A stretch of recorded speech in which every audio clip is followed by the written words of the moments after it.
Pretender or contender? I think they're a pretender. I mean, I think we all would agree that this is the worst division in football, and I think they're the third best team in that division. What we've seen through 2 weeks, I think, is what we're going to see from Jalen Hurts. I think we're going to see some great weeks, and I think we're going to see some weeks where he really, really struggles. And so for that reason, I don't think they're a real threat to really anybody.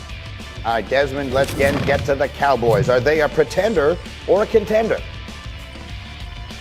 I think the Cowboys are a contender. I really, really like what I've seen from them so far, especially Dak Prescott. I mean, he came out in that Tampa game, didn't show any lingering effects of the ankle injury, was very sharp, decisive.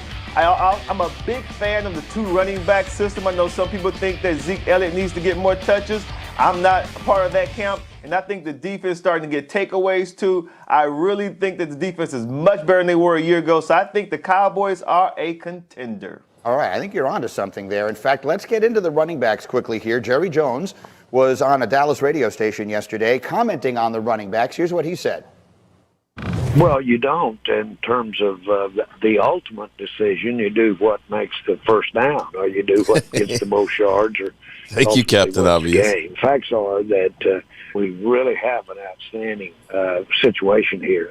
Pollard gets up on him so fast and can really surprise defense. He's stronger than he looks, but he just has got such a burst. And then Zeke, he's as powerful. His burst, I mean, to tell you, he punishes the hell out of those defenders. Both of those are going to be a real staple for us as we get into the season. All right, so there's the Zeke of it all, and those of us who drafted Ezekiel Elliott in the first round of our fantasy draft may not agree with Jerry's assessment that right now a two-back system is just fine. But I can't believe I'm asking this question 2 weeks into this season. But Desmond Howard just said it, and I have a very difficult time disagreeing. That defense looks better. The 1-2 punch behind the quarterback looks good. The offensive line, with all of the issues they've had this year with injury and illness and everything else, have held up. And Dak has been brilliant. Is this the year they finally got it right, Dominique, in Dallas? Maybe. I mean, I think all the things that you said are right, except we don't really know what the defense is yet. If they become as good as we hope they are, then I'll say yeah. But right now, Micah Parsons is outstanding. Diggs has gotten better at the corner. But this defense is so reliant on turnovers. If you take away their 6 turnovers by efficiency, they're near the bottom of the league still. But if you take away 6 turnovers in 2 games, I'm not even sure what the comparison to that would mean. Isn't that an enormously important part of all of this equation? I agree. You just said we don't know what their defense is. I can tell you what they aren't. They aren't the worst defense in the league. They've gone up against 2 excellent offenses and hung in there and could have won both games and won the second one. Yeah, I mean, Tim said earlier this may be the worst division in football. I think the AFC South might argue with you, but he's right. This is a bad division. So as far as being a contender in the division, absolutely. You're talking they put it all together. That sounds like Super Bowl. Their defense is going to have to be much better and more consistent going forward, which they may be with the addition of Dan Quinn. But right now, and I know saying take away their 6 turnovers feels like I'm not being fair to them, but turnovers is such a volatile stat. Like, you're dependent on so much luck. Remember that first game? The ball bounced off of Leonard's helmet to get an interception. Yeah. That's what stopped that drive. You need to be able to stop drives and force people to punt and get good field position. I'm not sure that they can do that consistently yet. Let me go to you on this, Tim. That I'm not getting a buyer over here to my left. Let me see if I can get a little help from you. Is that those the were luck? Cowboys put it together in the way their fan base always thinks they have? Did they actually get it right this time? Well, I do think that they look completely different to me on defense. You think about what they did this past week, and you referenced they've played 2 good offenses. They don't have either of their pass rushers this past weekend. They take their rookie middle linebacker who didn't play football last year and put him as their defensive end. And he was as good as any defensive end in football last weekend. In football. I think that we're seeing an energy from their side of the ball on defense and effort that we didn't see a year ago. And I think that is a really good sign for Dallas going forward. And I also think when you look at them offensively, look, they're going to be hard. Their running back situation isn't great from a money allocated perspective, but it's good from the standpoint of they're harder to defend with the backs that they have rotating in, how their quarterback has played, and if they can get great effort on their defense in comparison to a year ago, yeah, look, then I think they're probably going to end up winning their division, which means they have a chance. And Desmond, I'm coming back to you here because you're the only one with the enthusiasm that I'm looking for. I have been the leader of the Cowboy doubters. Marcus Spears yelled at me every week this summer. But you got to call it like you see it. Through 2 weeks, the Dallas Cowboys have looked like a really good team, and they've done it without being at full strength in either circumstance. They've had these weird situations, suspensions, and the COVID thing with Zach Martin and everything else. And the ultimate in adverse circumstances going to Tampa on that Thursday night, I think they've looked like one of the better teams in the entire NFL, Des. 100%, Greeny. And the fact that they're doing it and they're not 100% gives me a lot of hope that this team is only going to get stronger as the season gets longer. Now, to take a guy like Parsons, man, to move him to the defensive end, let me tell you what that does. Even if he doesn't create sacks or whatever, he's very disruptive, and that's what you want. You want an edge rusher who's disruptive, a guy who can make that tackle, whiff or set wrong, and then knowing that the offensive coordinator say, okay, my right tackle is having a problem with this end. We can't go to that side or we can't go to that direction. Being disruptive is what Micah Parsons does extremely well. To be able to make that move, to move from middle linebacker to end, tells me that this team is starting to develop an identity on defense. They have a lot of moving parts that they think are interchangeable, and I think that the sky is very, very high for this, and the ceiling is very high for this defense. And I love the two running back system too. Yes, the ceiling is the roof in There we Dallas. go, I can't believe I'm the one saying this, but it is. The Cowboys are for real. I am jumping on the bandwagon with 2 feet. Well, I'm happy that you have joined the bandwagon. We will see. I'm optimistic about them. Mainly, I'm always optimistic because they have a real quarterback, which you can't say about many teams in this league, especially in that division. So they'll be fine. I still have the questions about the defense. I think the defense is getting better. Everything that Des just said about Micah Parsons and about generally that linebacker core is special, but there were big questions in the secondary. What gives me the most hope right now is Diggs is stepping up. And he was a rookie starting last year, was hard. Midway through the season, he started to get better. And he's not necessarily anywhere near a shutdown corner now, but you can find one reliable corner and you can roll coverages based on that, which I think he's growing into. Then I'll start to believe. So they're going to win this division, I believe, but we'll see what happens when they see the Rams or the Bucks or somebody like that in the playoffs. You're a Cowboys fan? I can't believe What an idiot! Well, hello, friends. Mark Holmes here, of course, with my buddy Cowboy Jobu, as well as Joe Bear in the house. And as always, I want to thank you all for watching, commenting, subscribing, and being part of the Jobu Sports Report. Without you guys, as well as you ladies, you know that this literally does not work. So let's get open for business here, and let's wake up those football gods. Wake the hell up. This is Eagles Hate Week. We got to wait until Monday. Oh, my God, Monday, before we play against those Eagles, where, oh, man. Let me know if you guys see any of the Eagles in here. Let me recognize the lovely ladies. I see Roland's review. Roland, what's up, Roland? Lola, what's up, Lola? How you doing? I know I saw Alicia. What's up, Alicia? How are you doing, Alicia? Couple of things. You know what's amazing to me? Listen to that. They literally said that the Dallas Cowboys pay structure for running backs is a problem for them winning. The fuck is that? Seriously. Our pay structure for running backs is a problem. It don't seem to be a problem for Zeke. Don't seem to be a problem for Tony Pollard. It looks like we got the best 1-2 punch, and it looks like our running back is staying healthy. Unlike Christian McCaffrey, who was injured last year, if he got his $60 million, right? $60 million. Pulled a hamstring last night. I don't hear about anybody talking about Christian McCaffrey's money, do we? Because since he got paid, he ain't got 500 yards, I don't believe. I bet you right now, they wish they had a Tony Pollard ready to take over. You know what I'm saying? I bet you they wish they had a Tony Pollard. And here's the other thing that kills me on this. We don't know about that defense. Because, see, here's what they do. Here's what they do to you. can take numbers and skew them any way we want. We often can take numbers and we'll fit them into the narrative that we want to try and paint. And I probably am guilty of this. Can take numbers and skew them any way we want. They can skew them any way that they want. So now they're saying, well, if you take the turnovers away from them, I don't know what kind of defense they are. They get blown out without the takeaways. Have you ever in your life heard anybody discount a defense because they get takeaways? What's up, Sarah? How you doing, Sarah? What's up? Wait a minute. There's a reason why they're getting takeaways. You know what the reason is? They're attacking defense.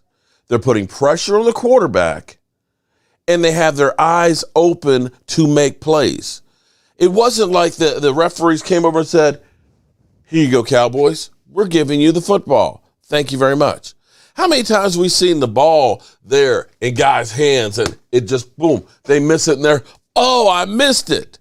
They were ready, prepared, and taught how to get the ball. And now you're saying, oh, well, you know, if they don't get the takeaways. You know, it's kind of funny because, you know, we talk about Tom Brady as the GOAT. But it's amazing because Tom Brady's never had a ass defense there. You know, when Russell Wilson and they won his Super Bowl, his one Super Bowl, when he had about 3,200 yards and like 22 touchdowns, when they had the number one scoring defense, number one yardage defense, and the number one takeaway defense, they didn't say, well, you know, Russell Wilson, if you take away the defense or the turnovers, Russell Wilson doesn't have a Super Bowl. Don't do that. They don't do that, do they? No. They only do this shit with the Cowboys. Only with the Cowboys. It's kind of crazy. And it's amazing because the Cowboys, they don't also give you the whole picture. They'll say, well, the Cowboys allowed 419 yards in the game, second most in the NFL. Well, first of all, there's a difference between playing at home and playing on the road. You follow me on that? Difference playing at home versus on the road. There's a difference between playing, say, I don't know, the Super Bowl champions in their stadium to open the season with a quarterback who hadn't played in, 300 and some days, who's out on injury, new defensive coordinator. And then following up by going on the road and playing a Chargers team on the road there. The funny thing is they go through and they talk about how bad the Dallas Cowboys defense is. Let me bring something else to you guys here. Let me see if I can bring this up because this is the kind of thing that's funny to me. Now, the NFL gets so much attention all year round that it is hard to imagine it could ever have a secret as well kept as the Washington football team is headed into this year. Caesars has them at 25-1 to win the NFC. Even Vegas doesn't see this as coming, and it is. The formula is there, and it's proven. Recently, they are the 49ers of 2 years ago. Start with the quarterback, who has been far more magic than tragic of late. These are the numbers. The last 3 seasons, Ryan Fitzpatrick has a higher completion percentage than Tom Brady. He has a higher touchdown percentage than Dak Prescott. He has a higher QBR than Deshaun Watson. He's been very good, and his new team is sneaky loaded. It won an admittedly bad division last year with the worst quarterback play in the sport. They were 32nd out of 32 teams. The top receiver is a stud. You barely know him. His name is 25-year-old Terry McLaurin. He has more than 2,000 yards in 2 seasons, playing with Dwayne Haskins, Case Keenum, Alex Smith, Kyle Allen, and Colt McCoy. The running back is 23-year-old Antonio Gibson. He had over 1,000 yards from scrimmage and 11 touchdowns, starting just 10 games as a rookie. And the defense? It may very well be the best in the entire sport. They had the best pass rush in the league in the second half of last season. They sacked Tom Brady 3 times in a playoff game. He was only sacked 3 more times total in the 3 playoff games that followed. And then finally, the coach, he's a winner.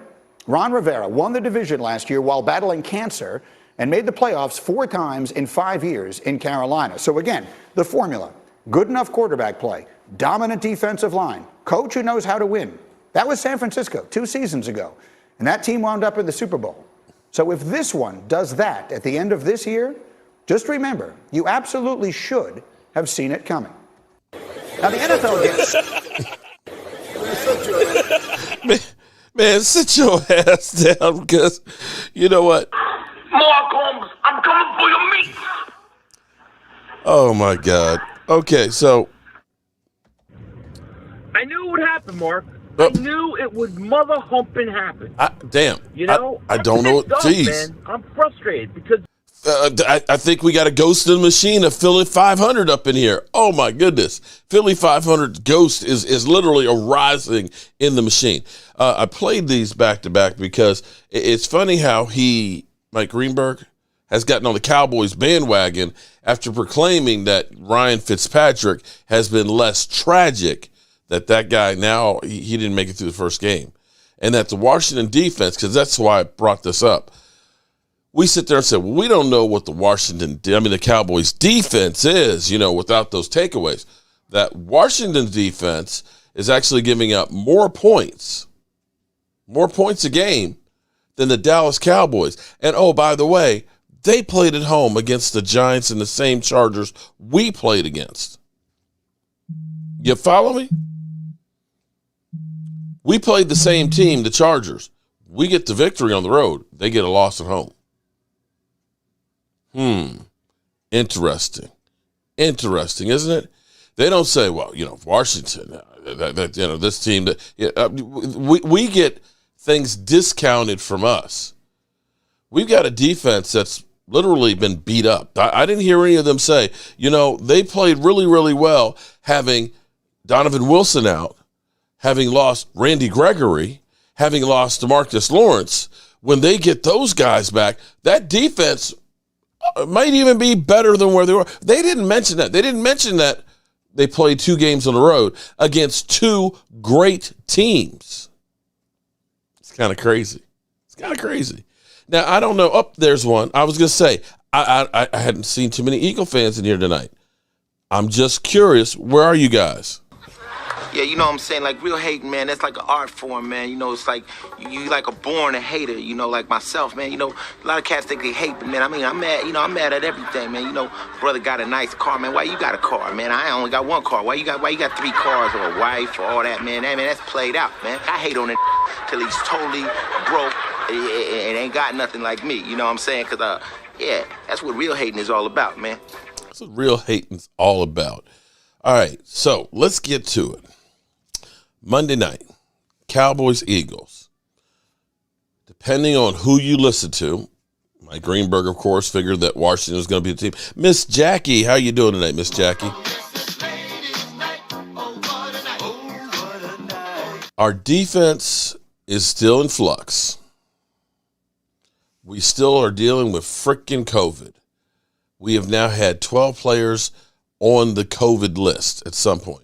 We still do not know yet about Keanu Neal. We'll know by Sunday. Thus far, I would imagine he has not had any positive tests because if he would have been ruled out. So right now, keep your fingers crossed that he is okay. Miss Anita Applebaum, how you doing? Anita Taylor, how is you doing tonight?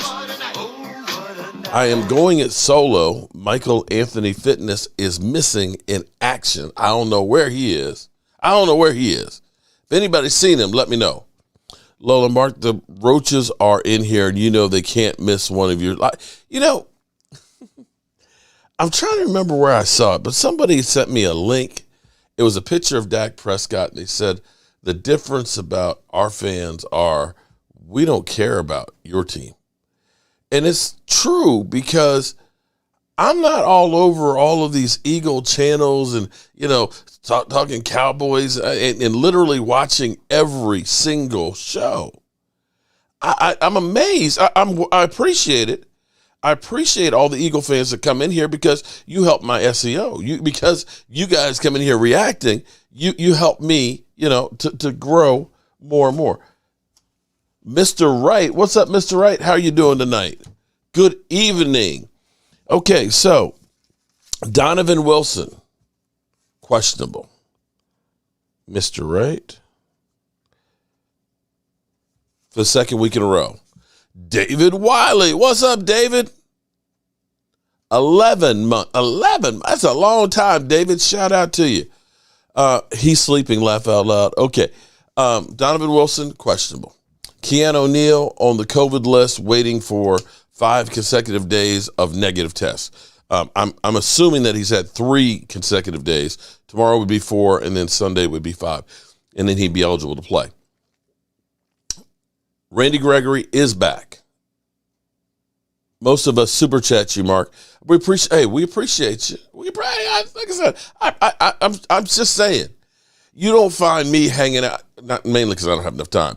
D2 Stu, what's up? Thank you, Stuart. I'm glad that your charity went well. I'm still burning for you, buddy. I'm still burning from all them damn chips. And we got Mark Holmes Mullet. What's up, Mark? See, look, Eagle fans, they're just all over the place. Just curious how you doing with your fantasy league. So far, my record's not real good. I've got a few victories, but it's early in the season. I always tell you, don't worry about what happens in September. It's October, November, December that you gotta take care of. All right. So we have Bradley and I injured. We are kind of running short on defensive linemen. So Micah Parsons will be starting again at defensive end. Cowboys and Mavericks, amen. Gina Thorne, what's up? Gina, did I get you? Gina? What's up, Gina?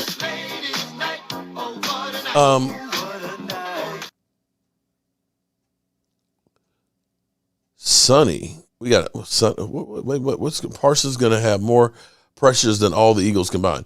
Well, now for the Eagles, Eagles got some problems of their own. I dare say the Eagles, here's what scares me. I'll be 100% real here. I'm not going to be Philly 500. Philly 500 has gone through and he has literally said that the Eagles are going to win this game. And he always proclaims greatness, always. I'm worried about this game because this game is, in a way, a trap game. Cal Bundy. What's up, Cal Bundy? In a way, it's a trap game / desperation game, I think, for the Eagles. The reason I say that is, for the Eagles, when you look at what's in front of them, it could real easily go downhill quickly. Jeff's, we tentatively have a bet right now. We tentatively have a bet of if the Eagles win, I have to wear a shirt that says,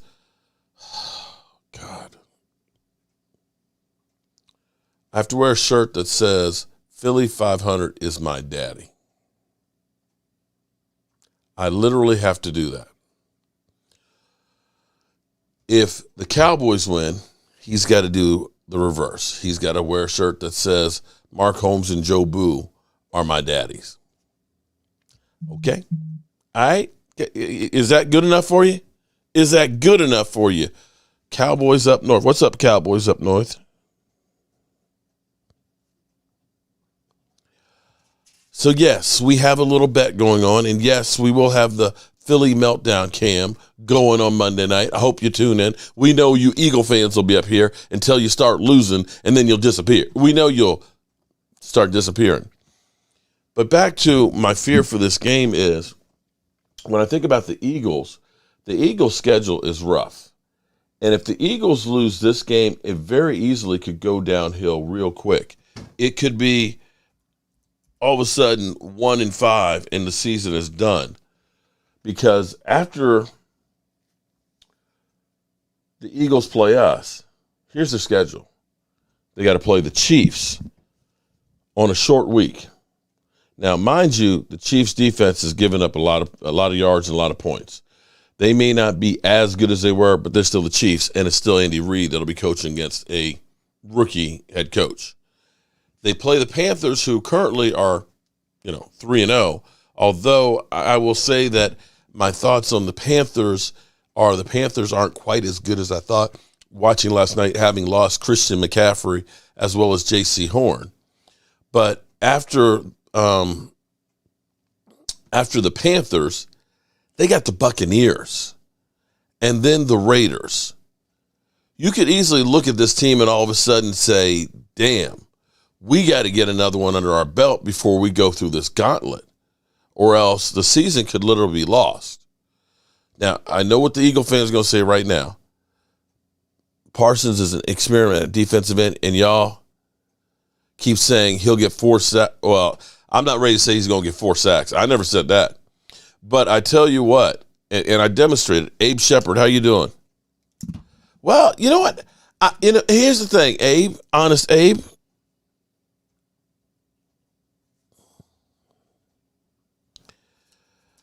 A lot of times if I go through and I say, man, I think Cowboys got this one, we're going to win. Then all of a sudden, oh, you just jinxed us. You jinxed us. Oh, my God, you got all the power over the Cowboys because you said that we were going to win. Now we lost. It's your fault. I'm just trying to be cool. Case Martinez, I'm very impressed with Kellen Moore this season. Case, another one of the lovely ladies. What's up? I'm just saying. It's a division game. I know Dak Prescott, in games that he started and finished in the NFC East, is 18-5. If you want to count the one he started and didn't finish, he's 19-5 in the division. They're playing at home. The first game for Dak coming back from injury at home. It may or may not be a Ring of Honor ceremony for Jimmy Johnson. It may also be for Drew Pearson, him getting his Hall of Fame ring. I did see Drew Pearson did put out a Facebook post about Monday night he'll be getting his ring, his Hall of Fame. I'm just saying, for the Eagles, seeing this, they may be a caged animal. And it's football. Anything can happen. Now, on to some of y'all have been talking about Kellen Moore. Kellen Moore and Dak Prescott, it's kind of funny because Kellen Moore, when Dak Prescott originally said that he really wanted Kellen Moore to be the offensive coordinator, I kind of looked at that side-eyed. And this is, and I'll admit, I was wrong. I was 100% wrong because I kept thinking of it like this. Let's say you're a junior in high school playing football. You become the starter over the senior that's there, right? You become the guy. You are the starting quarterback. Your senior year, you're now the head quarterback. Well, it's Friday Night Lights. This guy didn't go on to college or anything else. He's now your coach. And you start thinking, well, it's like, wait a minute. I took your job from you. What is it you're going to be able to teach me? That was my take on it. I was like, Dak beat this guy out. I mean, this guy couldn't really play. I'm like, I'm not sure that that's really the case. Maybe Dak Prescott was just being politically correct and saying, I'm not trying to make any waves because they hired that guy and he's going to be my coach. So let me just say, yeah, I'm happy. Because you're not going to say, oh, hell no. No, I don't want him. He's a bum. He can't teach me shit. You're not going to say that. But you can honestly see the relationship between Dak Prescott and Kellen Moore. And if anything goes wrong or if things go really, really well and Kellen Moore starts getting offers, you got to think that this is Jason Garrett 2.0, that Jerry Jones is not going to let him get out of the building. When he ended up going to Philadelphia, you remember the Eagles, you Eagles, you hating mother humpers, you wanted to get him. You wanted to get him. And also Boise State. All of a sudden, that stuff got shut down, and here it was, he was back. So you don't know if Jerry Jones whispered in the ear and said, hey, Kellen, Dak Prescott, he really, really likes you as the offensive coordinator, and we got you on the Jason Garrett plan, and you're going to become one of those head coaches of the Dallas Cowboys. We just need a little bit more time, son. Just hold your horses, and we got you covered. And Joyd17, thank you very much, Super Chat. We'll do a drawing here at the end of the show for another Joe Barty. So, all of a sudden that disappeared. But Dak had said, look, I'm happy for him. I was in complete contact with him, but I'm glad he's still here. And you can see that trust and that relationship factor between those guys. You can see that Kellen Moore right now having all of the weapons. It's kind of like Norv Turner. Already 12 months. Shout out to you, Joyd17. I don't know how you guys are popping these up on here, but I like it. I like it a lot to see how, man, Joyd, shout out to you. You can see that dynamic, that relationship, that trust, that even though Dak didn't play last year, didn't have all the reps and everything else, they are truly like on the same page with each other as far as the offense goes. And if you're a Cowboy fan, you have to look at last week versus the week before with actually joy. The fact that we could win the game running the football, the fact that we could hang with Tampa Bay passing the football, that this offense can convert from one to the other just like that to do whatever they need to. If we need to slow down the clock, we can run the football. If we need to score some points real quick, we can go down the field. Most teams are either good at one or the other. We are good at both, and which is part of the reasons why you see the numbers kind of skewed a little differently because, you know, when you're able to score real quickly like the Cowboys were doing, your defense is going to be on the field more. You're going to be in more passing situations to try and keep up, in which case it usually leads to more takeaways. And this is what they don't give you when they talk about, well, with those takeaways, I don't know what the Cowboys really are. Well, what they are is they are fast, they're physical, they're going after the quarterback, and it will lead to turnovers. This is one thing that Dan Quinn's defenses are known for. Seattle, every year that he was a defensive coordinator, were number one in taking away the football. So to say, if you take the turnovers away, more than likely you're not going to take them away from this defense.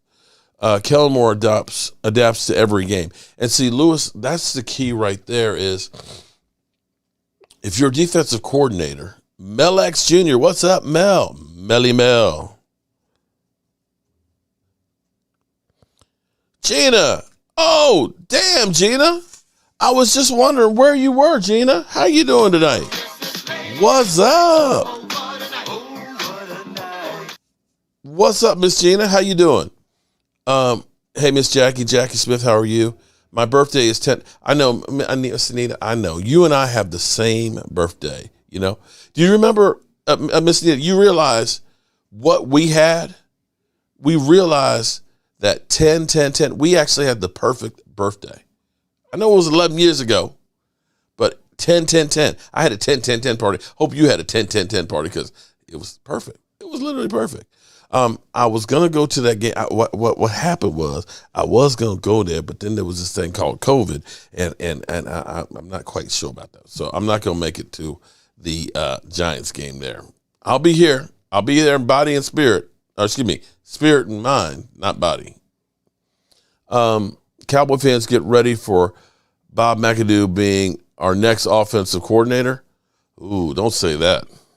Duncan Wright, Monday Eagles fan, will be dancing in the end zone. What? El Bookie. Duncan Wright? I think you're wrong on that one, Duncan. El Boogie? Brooks and Graham out. So, well, here's the problem for the Eagles. And thank you, El Boogie, for bringing this up. It's not just Brandon Brooks, their Pro Bowl guard, that's going out. It's not just Brandon Grime, their defensive end, that's going out. It's also their tackle, Jordan Mailata, their left tackle. Let me say it again. They've lost their right guard and their left tackle and their defensive end. Not that the Cowboys aren't missing a whole bunch of stuff, because we are, but losing two of your starting offensive linemen, and they have to go to what's his name? Andre Dillard. Andre Dillard, who's a third-year tackle, first-round draft pick, who has not done squadouche. And the problem for it was, first of all, they weren't sure he was going to make the 53-man roster. And once they got Jordan Mailata basically set up as the left tackle, basically they've tried to make him a swing lineman. So he hasn't really been practicing solely at left tackle. He's been a swing tackle. There is opportunity for this defensive line, even though we know we're missing some people. But for Randy Gregory and Micah Parsons to be able to get pressure on Hurts. The key on it is keeping him inside the pocket and not letting him get outside. And if we do that, I think we can get this going away. Our offense, we've got, of course, Amari Cooper, who has a cracked rib. Mark, did you see the Ravens versus Chiefs game? It gives me hope that the Cowboys can beat it. You know what? Your boy, Junior, I love what you're thinking on that. The Chiefs' defense is not good this year, but right now, we can't look down the road like that. Right now, we need to be focused in on the Dallas Cowboys going against Philadelphia Eagles. That's the only thing that we need to concentrate on. Dak is going to ball out his first game at home since his injury. James Nooks, what's up? A.K.A. the Cowboys Junkie. Mark, I hope we are focused on this game, could determine if we do something. Well, James, this would be the opportunity. You know it's a no-win situation, right? If we lose, it's going to be the Cowboys. See, we told you, they're terrible. The same old Cowboys, right? If we win, they're going to say, well, the Eagles, they had all these injuries on their defensive line. The Eagles, they're not a good team. And they're playing at home. Here it is that Jimmy Johnson was going to be inducted in the Ring of Honor. Of course they won. That's what they're going to do. You know that's exactly what they're going to do. Randy Gregory, Micah Parsons, Chauncey Goldston, and Quentin Bohannon. Yeah, and don't forget to put in there Brett Urban right there. Brett Urban is also there. Carlos Watkins is also nicked up too. Not sure if he's going to play as well. So we are shorthanded.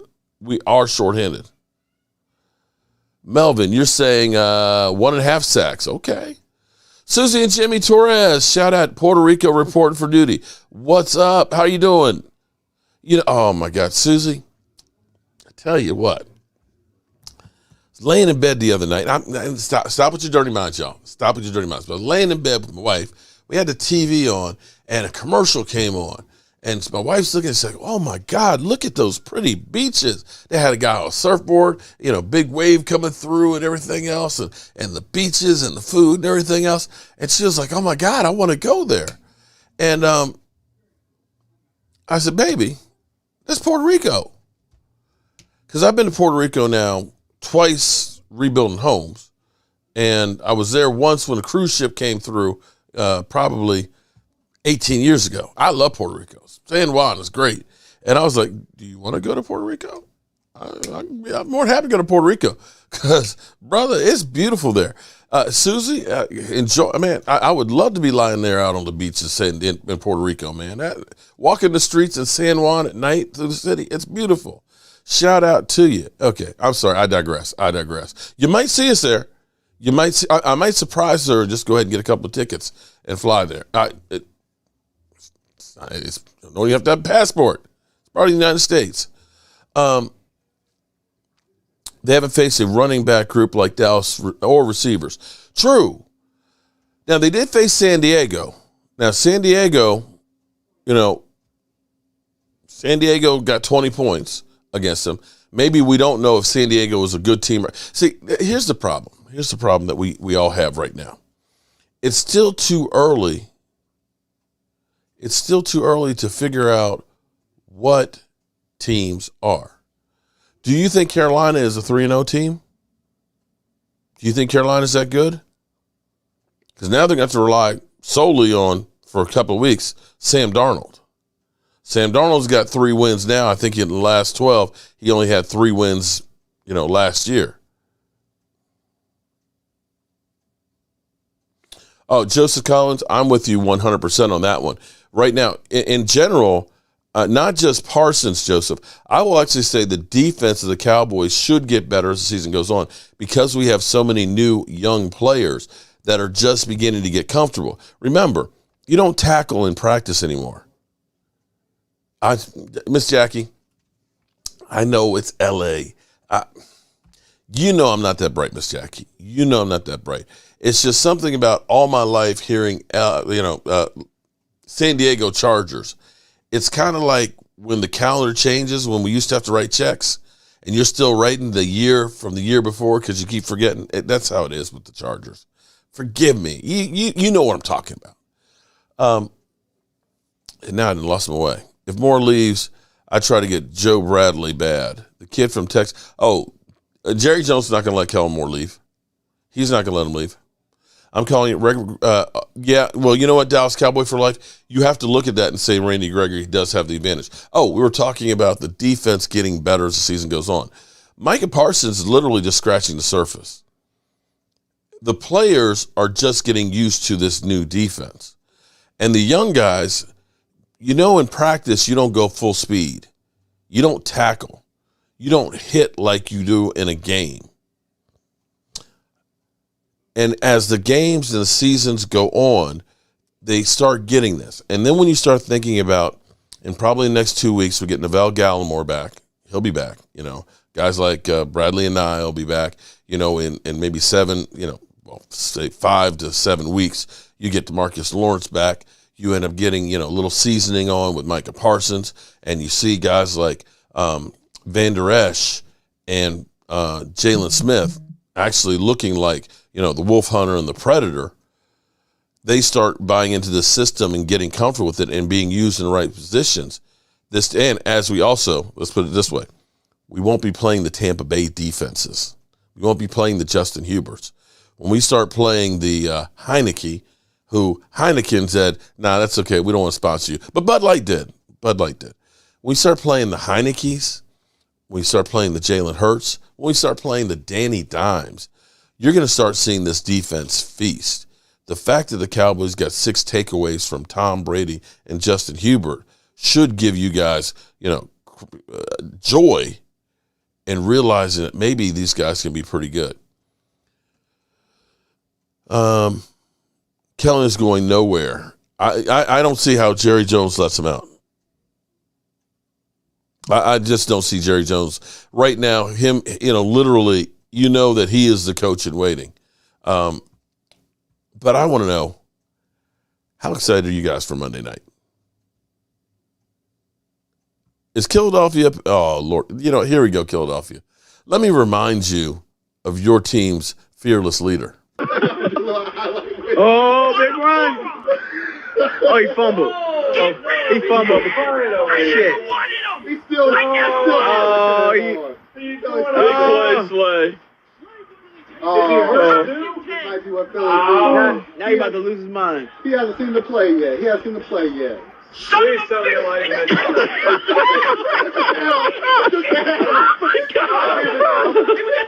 Wait a minute.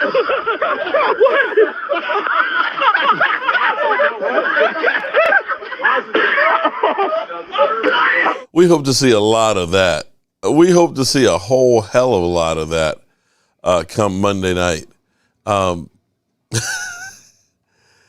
That and I'm hoping that we get one of these.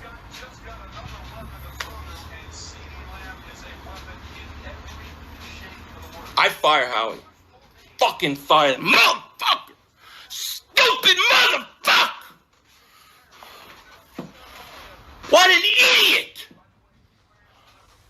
What an idiot! Dallas has Amari Cooper and Gallup, but we don't need a receiver. Are you kidding me? I don't want Justin Jefferson. He's ass.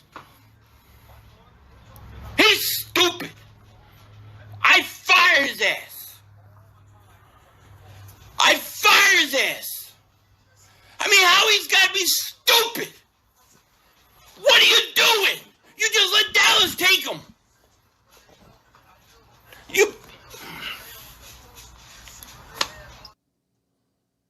Well, that's a great point right there, Jennifer, because talking about Will McClay. And, as much as we, as Cowboy fans, we look at guys like Taco and we say, oh, my God, we screwed up so bad with Taco Charlton and things, right? He stinks. Now, he just signed with the Steelers, over there. We should have got T.J. Watt if we'd only drafted T.J. Watt. And that's true. We've messed up on that pick. But the totality of it, the problem for the Dallas Cowboys for years hasn't been a lack of talent. When you've seen the amount of great offensive linemen, the tight ends, the running backs, hell, just the fact that we went from getting Tony Romo to Dak Prescott is unheard of. When you think about, just look at the Washington football team. Think about Washington. They went from Donovan McNabb to, paying him $40 million for 1 year to spending 3 number ones in a second to get RG3, have him good for 1 year, and then pay Kirk Cousins about $50 million to see him walk, and pay $70 million for Alex Smith, who got injured halfway through his first year, played a half a season in the end, and then retired because he was on one leg. To think that they drafted Dwayne Haskins in the first round, and he can't stay out of the strip club. To then go through and say, okay, we're going to get Fitzpatrick to replace a Heineken. And now they got Heineke. I mean, it just goes on and on and on. And you look at that disaster, and here it is. We've had from Tony Romo, boom, immediately to Dak Prescott without even using a first-round pick. We went from DeMarcus Ware to DeMarcus Lawrence. We went from DeMarco Murray to Zeke Elliott. It's an embarrassment of riches that we've had, and you can't look and say, Will McClay, you screwed this up. The things that let us down is, 1, referees always kill us, and 2, poor coaching calls. Now, the question is Mike McCarthy the guy to lead us through with the pieces they have? The great news is we went out the first week without Zach Martin, and we survived. And then we went the second week and the next 4 more without Lyle Collins, and we got an undrafted rookie free agent in the second year who shut down Joey Bosa. At some point you get him back. All of a sudden, you look at it and say, we've actually been able to weather diversity like we haven't before. We had a disaster going from Troy to Tony. And see, most Cowboy fans have forgotten that, because that's where we still have people, Dak is trash. We need to replace him. Trade Dak. Get anybody in here. It's like, okay. Roland's Review, Jerry will not let Kellen Moore go. The greatest of all times from Michigan. Eagles ruined DeMarco Murray's career. You're right about that one.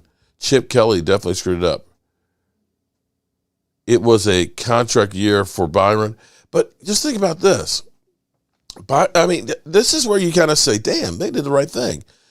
A lot of people said, we need to keep Byron Jones. Well, Byron Jones had all of 2 interceptions in his time here.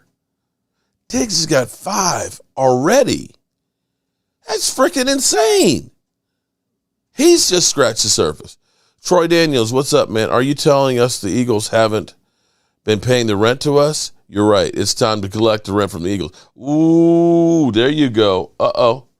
I think he's saying, Eagles. Take the money out! All of it! Troy, what's up, Troy? Mike McCarthy chooses Kellen Moore. Mike don't have to worry about offense. Oh, he doesn't. He does not. And he's got Dan Quinn taking care of the defense. We haven't been in the NFC Championship in 20 years, Mark. Whose responsibility is for that? I'm going to say, you know what? I'm going to say it's Jerry Jones and karma. I honestly, I think about it. I look, this is the thing, I don't know anybody that's had crazier things that have happened to their team on a consistent basis that just don't make any sense. Tony Romo's muffed field goal attempt. Forever Fashion Line, what's up? Thank you for the super chat. Forever, hold on, Forever Runway. Got you covered there. The bobble snap in Seattle. You had Seattle beat. All you had to do is kick this field goal. We go on. Snap gets gone. the catch, no catch, to go toe-to-toe with Aaron Rodgers, Dak Prescott, 304 yards, 3 TDs, and they go down the field and beat us. You can literally just look at all of these things over and over and over again and just feel like we're cursed. And I believe it's the curse of the football gods sticking it to Jerry Jones. That they literally said, you're an arrogant son of a bitch. You fired Tom Landry. Now you fired Jimmy Johnson. We're going to make you pay. And I'm hoping and praying that Jerry Jones literally admitting his wrongs and trying to fix them is going to be the difference of turning this thing around. We got players. We seem to have some good coaches. Now let's see if we can just put it all together. Des caught it. That's what I'm saying. How does that shit happen? They turn around and say, oh, we're going to change the rule on that because that really was a catch. Micah is a beast and fast one at that, Brad. Miss Jackie, Mark, you are 100% correct. So we've already heard him, although be it at the Pro Football Hall of Fame, you know he's trying to take some of the shine from Jimmy. Oh, Jimmy, we know you're going into Pro Football Hall of Fame here. You know, the mecca of football. But you know what? We're also going to put you into the Ring of Honor there in Dallas, too. You really had to announce this at my party? You really had to announce that? I mean, then? He was trying to take some of the shine out of it. He was. But allegedly, Jimmy Johnson is going to be going into the Ring of Honor. At least that's what Michael Irvin said. Farrell Smith, no curse mark. I don't know, man. I don't know. I think it is. I truly believe it is. Defense will gel by week 8. Miss Jackie facts. Diggs got that hungriness in him too. And Micah Parsons has the dog in him. Let me see if I've got this. Yeah, I do have that. Thank you, Jennifer. Remember, Roland's review, that's the part that worries me, is Bones and this whole thing where he's got full autonomy. I think that's the word, autonomy. He scares me. You think he was trying to pump up Jimmy even more? No curse, super. Well, maybe. Well, you know what, Joseph? Maybe if it was just stupid decisions, maybe now that we got Dan Quinn making them and Mike McCarthy and letting football guys seem to do what they're doing. Dante Cole, appreciate you. Maybe that's going to be the difference because it is truly different this year than it has been. The fact that Dan Quinn was brought in and basically they've allowed him to change the type of players and make decisions on this defense. Remember when it used to be this was Jalen Smith's defense and basically, Jalen Smith, he's a cornerstone piece of the Dallas Cowboys. He's a winner for us and everything else. And Jalen Smith walked around like he was that piece that he literally didn't have to worry about anything. Nothing. Dan Quinn was allowed to go ahead and humble him and let him know you're on notice. I can lose without you. And that's a difference in where it was before, where the players could basically circumvent the coaches going to the owner. And so I'm going to play a little something here, something that I was actually very, very proud of in honor of Jimmy Johnson. And when I come back from this, we'll do our drawing here. But I got to share this because this is one of my greatest moments here on the Jobu Sports Report. And since Jimmy Johnson may or may not be going into the Ring of Honor, we're going to honor him. You're up, and then James Harris. Jimmy Johnson, let me first say congratulations on getting into the Hall of Fame. Watching that live on television, that raw emotion was just beautiful. I have so many questions for you. I think about the only way I could get them in is to get a cooler of beer and head out and go fishing with you. Hi, Mark. But leaving the University of Miami and coming to the Dallas Cowboys, and at that time they were basically broke, busted, and thoroughly disgusting to watch. Having gone from the pinnacle down to the depths, what was that like? And the second part of this question would be, played football at JMU with Charles Haley, and knowing the character that he is and all the personalities that you had with the Cowboys, how were you able to mold them and keep them focused on the grand prize, which was winning? Well, first of all, people look back on it and they say it was an easy decision to leave University of Miami. But we had gone through 4 straight seasons where we played a national schedule and been on national television every other week and only lost 2 regular season games. And so we had a powerhouse football team, and I knew it was going to continue that way because we had a great, group of talent. And then going to Dallas, Tom Landry is one of the greatest coaches of all time. Mm-hmm. But they had 3 straight losing seasons. They were at the bottom of the NFL at 3-13 because they just didn't have any talent. And and obviously there were some older players that helped us, in winning our Super Bowls. But a lot of it had to do with, I brought in Tony Wise, my offensive line coach, and he put together what is considered one of the greatest offensive lines in NFL history. But he did it with a free agent defensive tackle, Mark Tuinei, at left tackle. He did it with a left guard where the previous staff said get rid of him because he was too fat, Nate Newton. We took a 3rd round pick, 245-pound offensive guard. I asked Tony, I said, can you convert him to a center? He said, I'll make him into a center. So we moved Stepnoski to center. And then we took a 7th round pick, Kevin Gogan, who had struggled his early years. We moved him to guard and took a 3rd round pick, Eric Williams, at right tackle. So, those players hadn't developed, but Tony Wise was able to develop them into a great offensive line. And so, the combination of having some great assistant coaches and acquiring a lot of talent with 51 trades in 5 years, we were able to win that Super Bowl. So it was a great feeling. Thank you very much on that. I'll follow up about Charles Haley. Yes, he was a character. He is a character, but he is one of my favorites. Charles and I developed a great relationship after a few rocky roads there early in his career at Dallas. We had a couple of run-ins, but we really got together. Really, he came in my office after I had berated him a couple of times at one of the ball games. And he said, Coach, he said, if you will just get on to me one-on-one in your office, he said, I'll do anything in the world for you. I love playing for you. He said, but just don't embarrass me in front of the other players.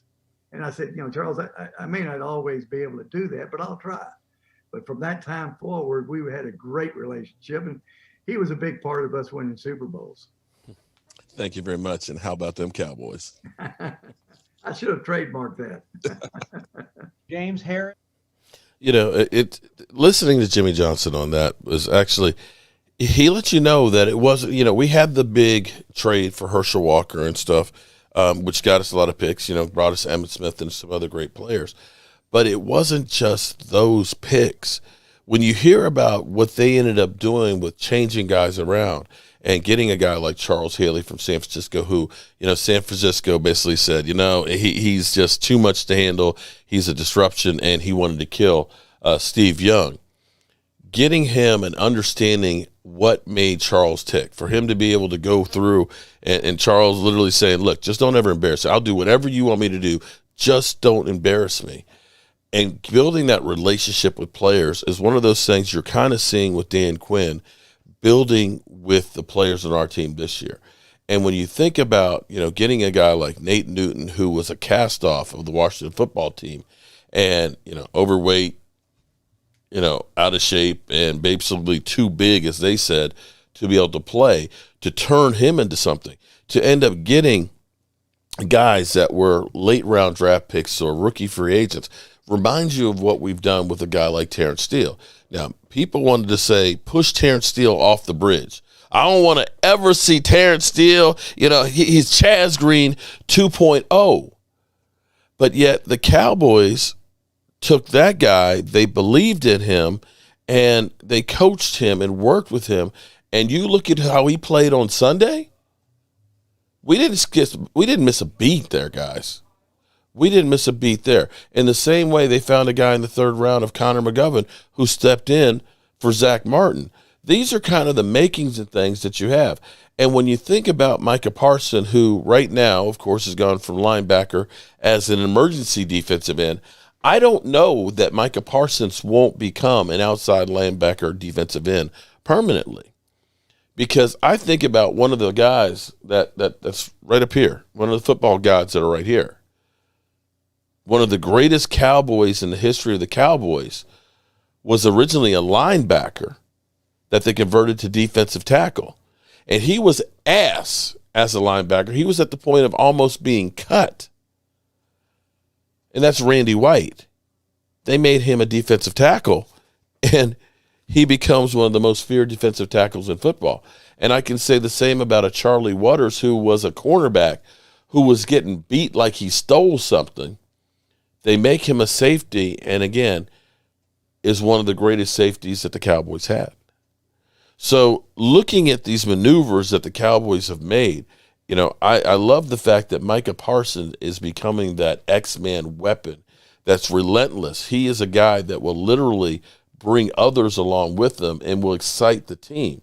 And when he goes, the team will go. And that's one of those elements, much like a Charles Haley. Charles Haley was crazy. Charles Haley was a prankster. But Charles Haley was about winning. And if you weren't about winning, he's going to kick your ass. And so with that, we're going to go ahead and we're going to do our drawings. And it's funny because I hear Eagle, we're going to run right at him. We're going to run right at him. Okay, go ahead. You're missing 2 offensive line. Go ahead and run right at him. Go right ahead. We'll see how all that works out for you. All right, let's see who our winner chicken dinner is tonight. Forever Runway Fashion Line. Forever Runway Fashion Line. You are our winner chicken dinner tonight. Email me at, I didn't put the email address up here. If I can get the cursor, there we go. Email me at cowboysmark94 Gmail. Gene Jones, Mark Holmes, living the dream. What was Tom Landry like? Well, unfortunately, I've never got to interview Tom Landry. Tom Landry has passed before I ever started doing anything like this. Here's the thing. It was a different world back then because you had coaches that they kept their job forever. I mean, Don Shula coached forever. Tom Landry coached forever. He was the not only head coach, he was also the offensive coordinator and the defensive coordinator. I want you to think about that for a minute. Offensive, defensive coordinator, as well as head coach. He was a freaking genius, but the problem is as good of an innovator as he was, bringing in the shotgun, bringing in the shift on the offensive line, and we actually used to do that shift in high school. There was a reason behind the shift more than just trying to look cute. What we would do is we would line up always with our 3-foot split.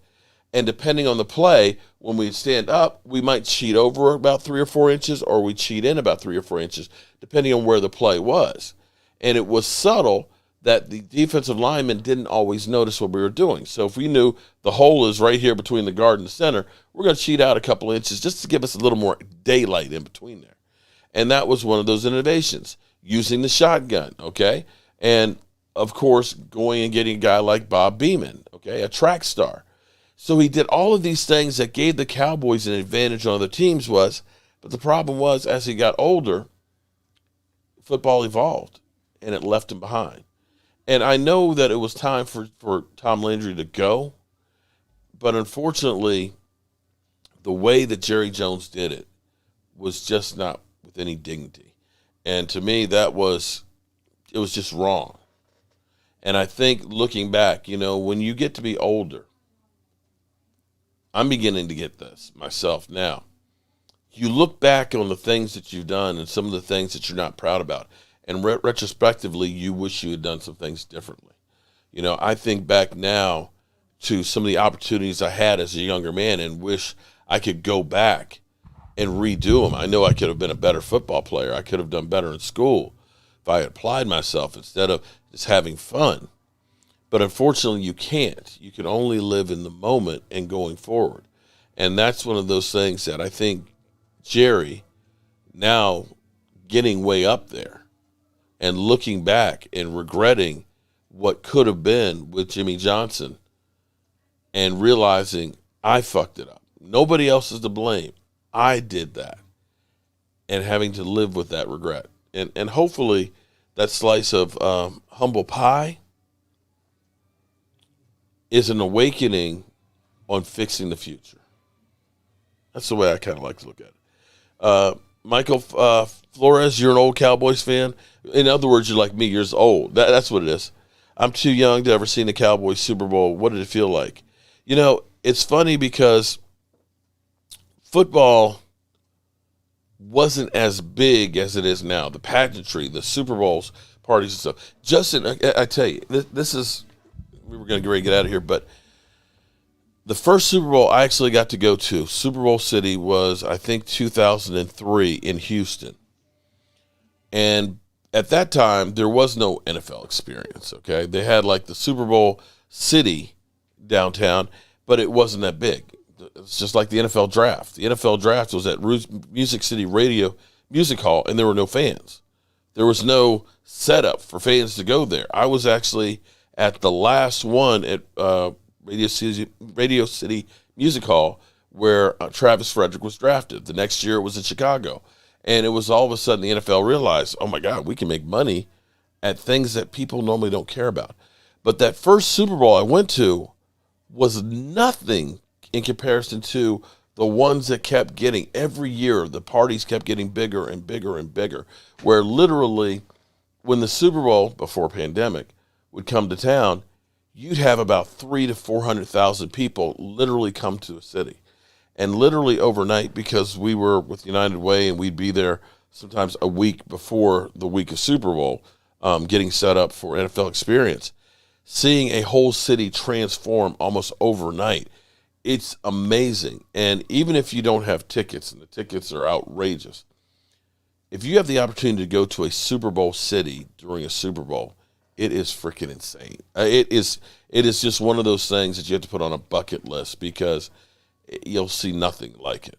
And I'm hoping that sometime before I go away from here that I can actually go to a Super Bowl with the Dallas Cowboys. And I would love it to be with Dak Prescott as my quarterback. And so with that being said, we're going to call it a night a little bit early tonight. I got a bit of a headache, and I could have been all them damn hot chips I ate last night because of you, Stuart, because of you, buddy. But we got a lot to do for this weekend.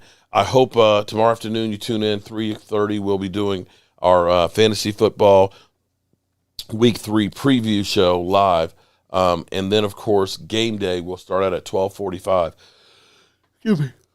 12:45, we'll be doing the Washington game and everything. The Washington game, the Giant game, we'll be following all of the NFL games, early games, the 4 o'clock games, and roll right into the Sunday night game. It's coverage like I don't think you get anywhere else. I'm actually very, very proud of it. We have caught Cop Pizzle literally losing his mind. We've gotten, let's see. We've had, of course, Philly 500 losing his. And do I have I don't think I have him on here, do I? But you'll definitely want to join in. And just remember this one thing from Philly 500. Cowboys aren't the only Cowboys. Do you think that New England was a good team last year? Being honest, the Cowboys should win the division. They have the better quarterback and probably better offense than every other team. But you don't know about Washington. I don't like their quarterback play. But I don't think that any of them are that good. Dak with his shoulder. Did he just say the Cowboys win the division? This division. I don't think they're going to Super Bowl. I don't think they're going to NFC Championship game. But I think they could get to the first round of playoffs. First 3, yeah, Sean Fitzpatrick, absolutely. Yes. Uh-oh, that might be the kiss of death. June 2nd, man. That's cool. June 2nd, man. Shout out to you. All right, y'all. Get your shot glasses ready because it's that time.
Good night, everybody. I appreciate you being here, and God willing, I'll see you in the morning. Peace. The party's over. They say that all good things must end. Call it a night. The party's over. And tomorrow and next year starts the same old thing again.